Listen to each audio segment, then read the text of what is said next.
Oke, coba bayangin ini. Sebuah kota masa depan yang super megah.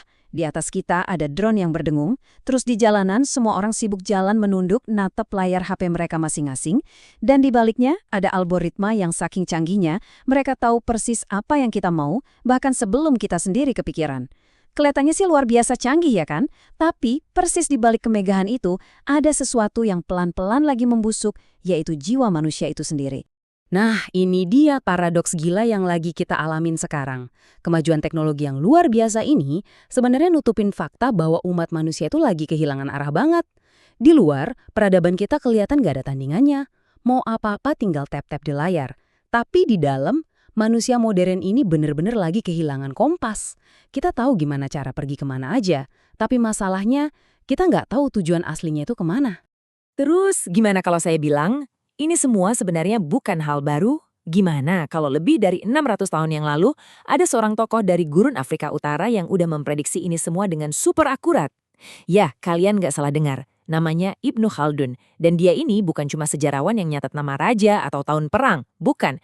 Dia itu seolah punya mesin waktu buat mendiagnosis penyakit kita di zaman sekarang langsung dari masa lalu yang jauh banget. Yang bikin merinding dari mahakaryanya yang berjudul Mukaddimah ini, dia itu bukan sekedar buku sejarah biasa. Anggap aja ini semacam mesin pembaca peradaban dari abad ke-14.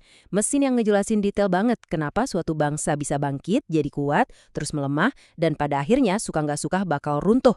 Pas kita baca teks ini sekarang, rasanya sama sekali bukan kayak baca sejarah masa lalu loh, tapi lebih kayak kita lagi baca cetak biru dari masa depan kita sendiri. Jadi gini, Ibnu Khaldun itu ngelihat peradaban nggak cuma dari kacamata politik, tapi pakai pola biologis. Dia nganggap sebuah negara itu persis kayak makhluk hidup yang bernapas. Setiap peradaban punya siklus hidup yang pasti banget. Lahir, terus tumbuh jadi kuat, nyentuh puncak kemewahan, habis itu mulai melemah, dan ujung-ujungnya mati. Ini siklus mutlak yang nggak bisa dihindarin sama siapapun. Nah, konsep ini brilian banget buat ngegambarin apa yang bisa kita sebut perang gagasan. Ini bukan perang fisik angkat senjata ya, tapi perang cara berpikir. Generasi pertama itu ngebangun peradaban dengan rasa lapar, dengan perjuangan yang berdarah-darah. Tapi pas kita masuk ke generasi ketiga, mereka ini udah lahir di tengah kenyamanan.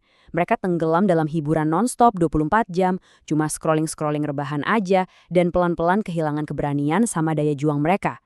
Ternyata kenyamanan ekstrem inilah yang justru menghancurkan masyarakat dari dalam. Coba deh dengerin baik-baik satu kutipan yang dalam banget nih. Peradaban sebagian besar dihancurkan bukan oleh musuh dari luar, tapi oleh kemewahan dari dalam. Merinding nggak sih? Coba renungin bentar. Bukankah ini benar-benar cerminan era modern kita? Era di mana kita dibanjiri suplai dopamin tanpa batas, informasi instan, dan hiburan yang nggak pernah mati. Justru di tengah semua kemewahan modern inilah, krisis makna malah jadi pandemi global. Buat Ibnu Khaldun, inti kekuatan peradaban itu ada di satu konsep yang fundamental banget, namanya asabiyah. Gampangnya, ini tuh solidaritas kolektif. Rasa saling butuh yang ngikat manusia jadi satu kesatuan yang super kuat. Tapi coba deh kita bandingin sama individualisme modern sekarang. Ketika rasa kebersamaan itu pelan-pelan digeser sama ego dan keakuan yang kelewat batas, nah di titik itulah fondasi masyarakat kita mulai retak. Jadi, poin krusialnya di sini adalah ironi yang tragis banget dari zaman kita sekarang. Kita lagi hidup di dunia yang bikin kita luar biasa terkoneksi secara digital, jauh lebih dari titik manapun dalam sejarah manusia. Tapi anehnya, di saat yang sama, kita benar-benar terisolasi secara emosional. Iya kan? Kita punya ribuan teman di dunia maya. Tapi pas kita lagi ngerasa hampa, gak ada satupun yang benar-benar bisa kita ajak ngobrol dari hati ke hati. Pola isolasi kayak ginilah yang ngebentuk apa yang disebut Khaldun sebagai sistem tak terlihat yang mengendalikan manusia. Kalau zaman dulu, sistem ini wujudnya mungkin sistem feodal atau narasi kuno. Tapi hari ini, sistem rahasia itu udah bermutasi jadi feed TikTok kalian, algoritma YouTube yang bikin kecanduan, mesin rekomendasi kecerdasan buatan, dan tentu aja mesin raksasa yang kita sebut ekonomi perhatian. Sekarang coba deh tanya ke diri kalian sendiri, jujur aja nih, seberapa sering kalian bener-bener sadar pas milih video apa yang mau ditonton selanjutnya? Kita tuh sering banget ngerasa kita yang pegang kendali, kita yang milih. Padahal aslinya, kita lagi diarahkan dengan sangat presisi. Perhatian dan fokus kita itu lagi ditambang habis-habisan, kayak ngebor sumur minyak, sama algoritma yang cuma peduli gimana caranya nahan kalian selama mungkin di depan layar. Mereka nggak peduli soal kebenaran, apalagi kesehatan mental kalian. Ada satu observasi Ibnu Khaldun yang menurut saya paling tajam, yaitu bangsa yang kalah itu bakal selalu niru bangsa yang menang. Mereka bakal niru gaya hidupnya, bajunya, bahkan cara berpikirnya. Coba lihat hari ini, globalisasi sama AI benar-benar mempercepat proses kuno ini ke level yang belum pernah ada sebelumnya. Identitas unik kita pelan-pelan dihapus, digantiin sama satu budaya global tunggal yang sengaja didesain supaya super emosional dan memecah belah, biar terus-terusan viral. Mari kita telusuri gimana psikologi pembusukan ini merayap dari eranya Khaldun sampai ke zaman kita. Pertama, kemewahan yang berlebihan itu ngelahirin ketakutan. Terus, ketakutan itu ngelahirin kepatuhan yang buta. Dan pada akhirnya, kepatuhan itu bakal ngelahirin hilangnya kebebasan sejati. Di era sekarang, ketakutan kita udah ganti wujud. Sekarang kita takut ketinggalan tren, takut dibilang nggak relevan, takut postingan sepi, atau takut nggak viral di medsos. Fakta biologis yang mau nggak mau harus kita terima adalah otak purba manusia itu sama sekali nggak dirancang buat lingkungan kayak gini. Otak kita nggak siap nerima bombardir notifikasi setiap saat, perbandingan sosial non-stop yang ngerusak mental, dan stimulasi dopamin tiap detiknya. Di balik ilusi kebahagiaan yang kelihatannya sempurna banget di medsos, ada kelelahan mental luar biasa yang diam-diam ngegerogotin kita, bikin kita jadi generasi yang paling gampang ke-distract sepanjang sejarah peradaban. Kalian tahu nggak? Bahkan sejak abad ke-14, Ibnu Khaldun udah ngasih kritik pedas soal pendidikan yang sifatnya cuma mekanis.